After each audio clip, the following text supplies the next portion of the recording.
that the mother of Jesus, Mary, is the same as Maryam, the sister of Moses and Aaron from 1400 years earlier. That Mary gave birth to Jesus under a palm tree, while the Gospels are totally ignorant of such an event. That Jesus did not die on the cross, thus denying his resurrection and thereby, with a single sentence, completely destroying the very foundation of Christianity. That Abraham, Jacob, Ishmael, Isaac, Moses, the Israelites, Jesus, Mary, and the apostles, all of whom incidentally are Hebrews, Israelites, or Jews, were all Muslims, meaning believers in the one and only God, yet the followers of Muhammad have falsely arrogated this title only to themselves so that they can discriminate, humiliate, and subjugate the people of the book. That the Quran states that the Jews, who have been and are the most ardent monotheists, allegedly believe that the Uzair is the son of God, thus making them kafara and unbelievers, when it is impossible for anyone to substantiate such an obscene lie. That the Quran was a book revealed to Muhammad when all the records of Muhammad and Islam prove this is to be a falsehood, since the Quran was compiled into book form only after Muhammad was dead. That Muhammad and Islam is a religion, when in fact it is the cult of Muhammad, since his followers must emulate his sunnah.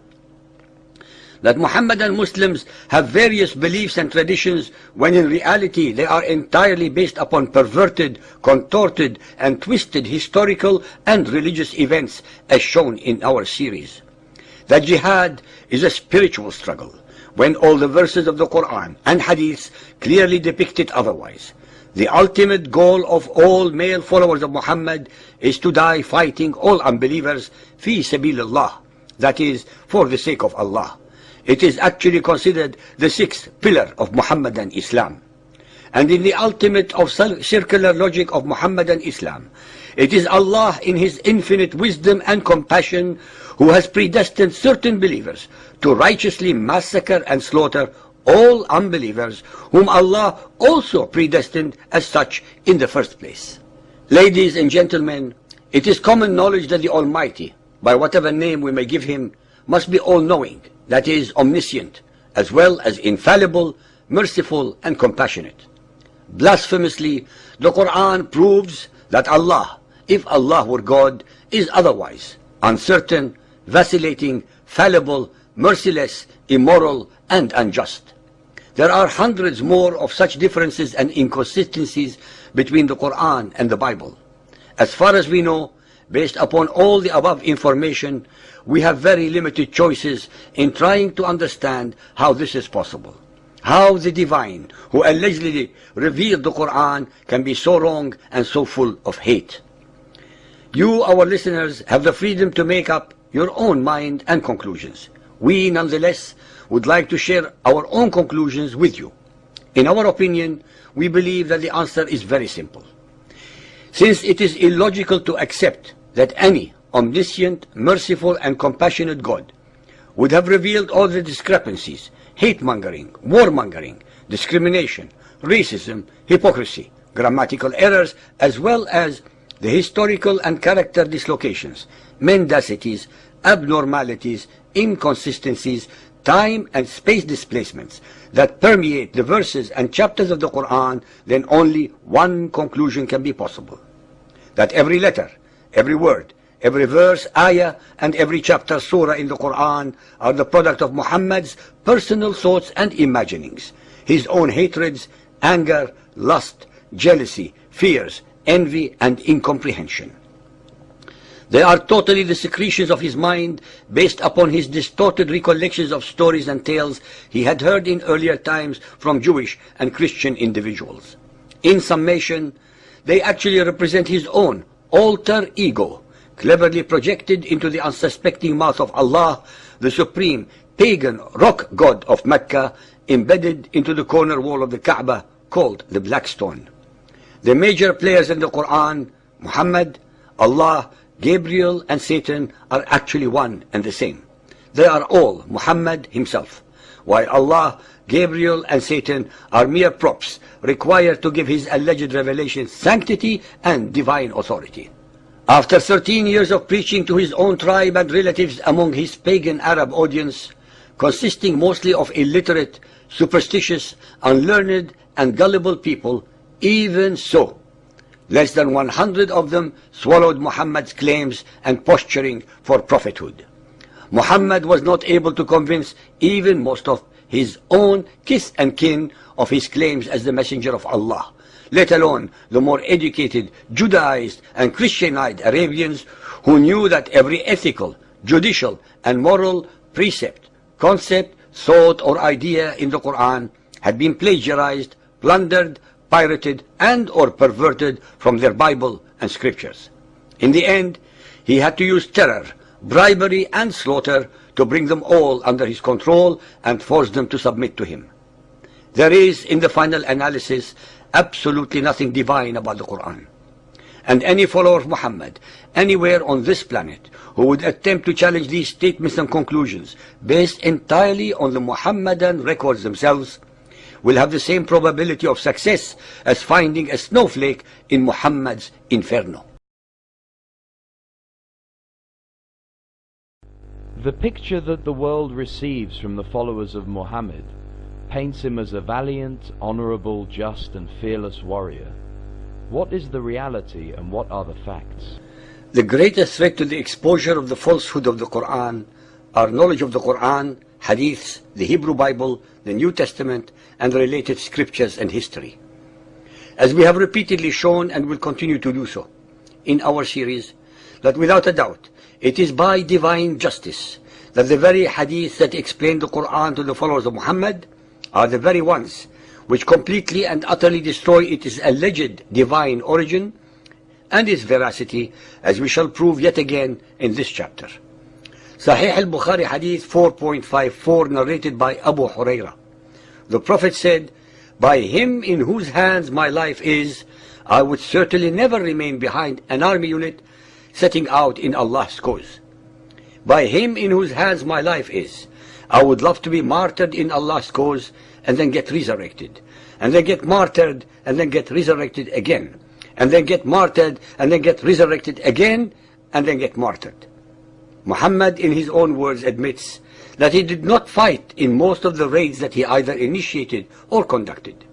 He preferred death in jihad than life, as long as it was the death and jihad fought by his followers and not by himself.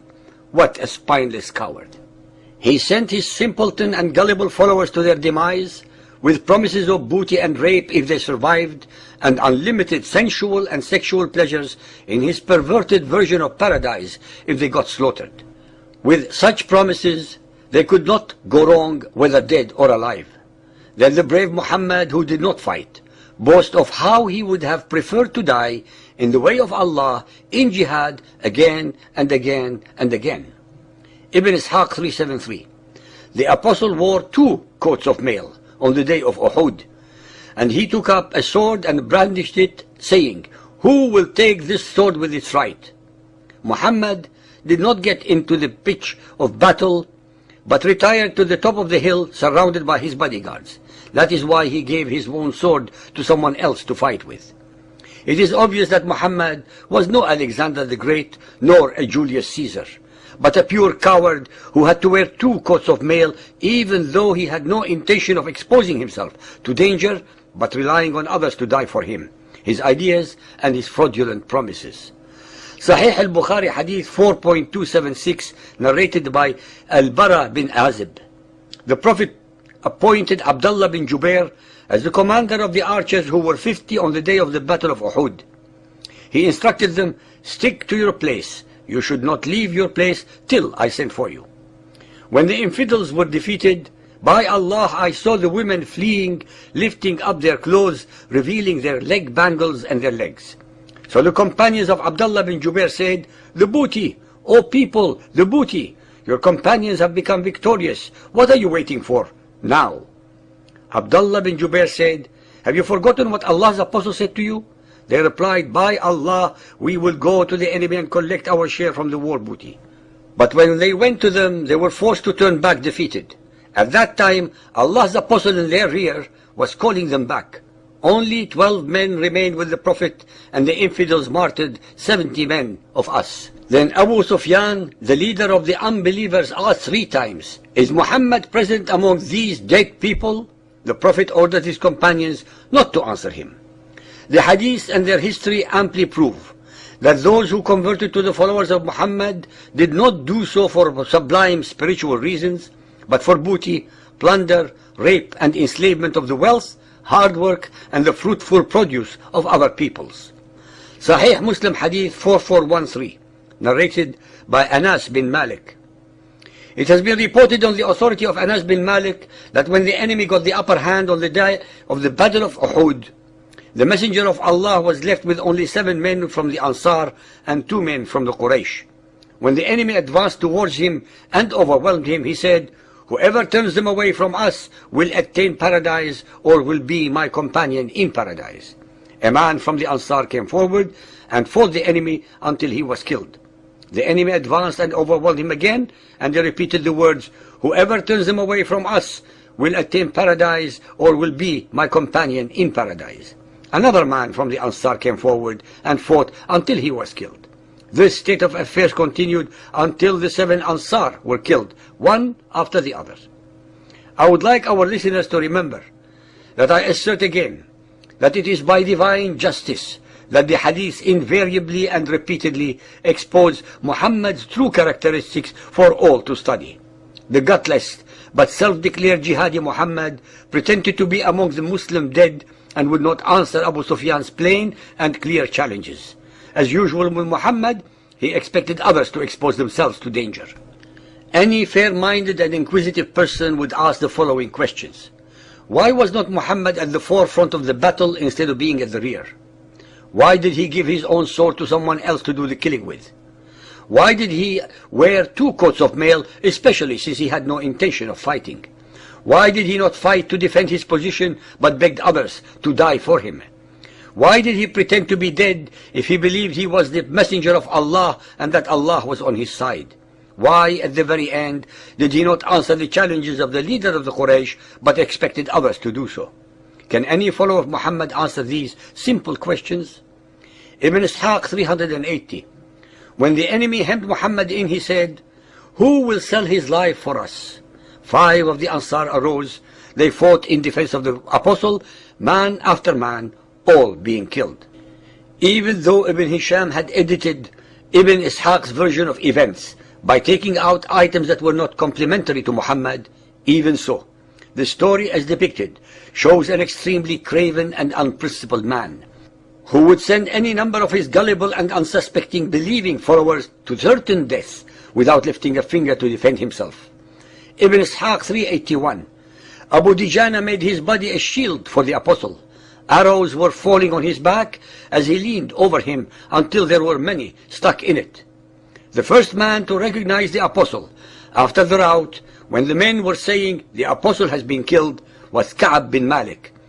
According to what Al-Zuhri told me, Ka'b said, "I recognized his eyes gleaming from underneath his helmet, and I called on the top of my voice, 'Take heart, you Muslims, this is the Apostle of Allah.'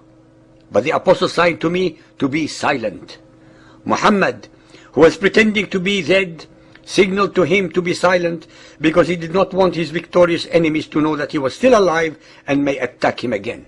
Believers and unbelievers, please remember that all these ahadith were not written by the enemies of Muhammad, but written by the followers of Muhammad, and they are telling the facts as they saw them at the time. It was Muhammad who ordered the murder of Ka'b al-Ashraf and Asma bint Marwan, both of them poets, the former 120 years old man, and the latter a woman with a suckling child, who criticized Muhammad's slaughter of the Quraysh leaders at the ambush of Al-Badr. It was Muhammad who always had others among his followers to do his dirty work, just like the modern heads of the mafia crime syndicates. Ladies and gentlemen, when the ahadith are studied carefully, they single-handedly help obliterate and destroy all the myths of chivalry, bravery, compassion, intelligence, knowledge, veracity, miracles, etc., that were later concocted by the thousands on behalf of and heaped upon the undeserving persona of Muhammad.